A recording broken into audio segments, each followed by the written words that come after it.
Hey everyone, it's your good friend Eric. I'm here with another no drama moment just for you. This one is all about how to set healthy boundaries. The reason why I'm making these no drama moments for you is because my new book, The No Drama Zone, it drops October the 30th.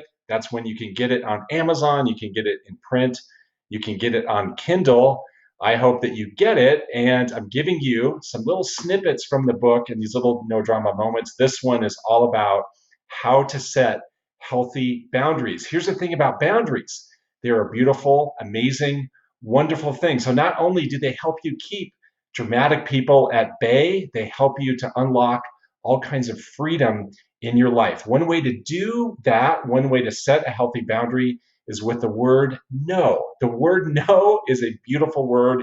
It's an amazing word. It's a one word sentence that can do so much for you and also so much for the other person. The thing about people is that all people want to know where the boundaries are, right? So they want to know where the limit is, where the edge is. Think about a little kid who's never shown where the edge is, where the limit is, where the boundaries are. Well, what happens is they go right off the edge. Adults are the same way.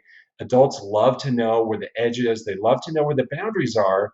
So you give the other person a gift by using the word no because now they know where the limit is. You can say the word no with a smile on your face. It doesn't have to be done in a mean or grumpy way. You can still maintain a great relationship with the other person.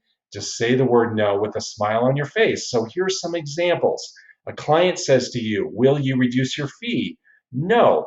Your spouse says to you, maybe we should go out and buy an RV. No. Your 13-year-old daughter says to you, hey, can I go over to Tommy's house tonight? No. Someone says to you, hey, do you want another glass of wine?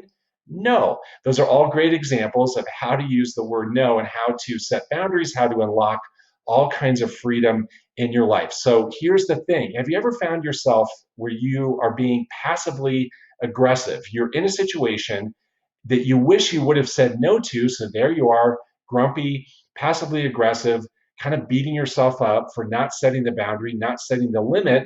Think about what that's doing to the other people who are there because they can sense your passive aggressiveness. They can sense that you're grumpy. They can sense that you wish you were not there.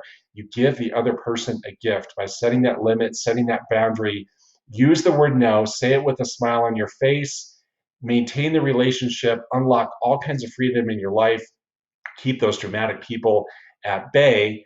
That's how to use the word no to set a healthy boundary. Again, I hope you pick up the book. It's on Friday, October the 30th is when you can grab it from Amazon. Thank you so much for checking out this video. I look forward to seeing you in the next one. Take care.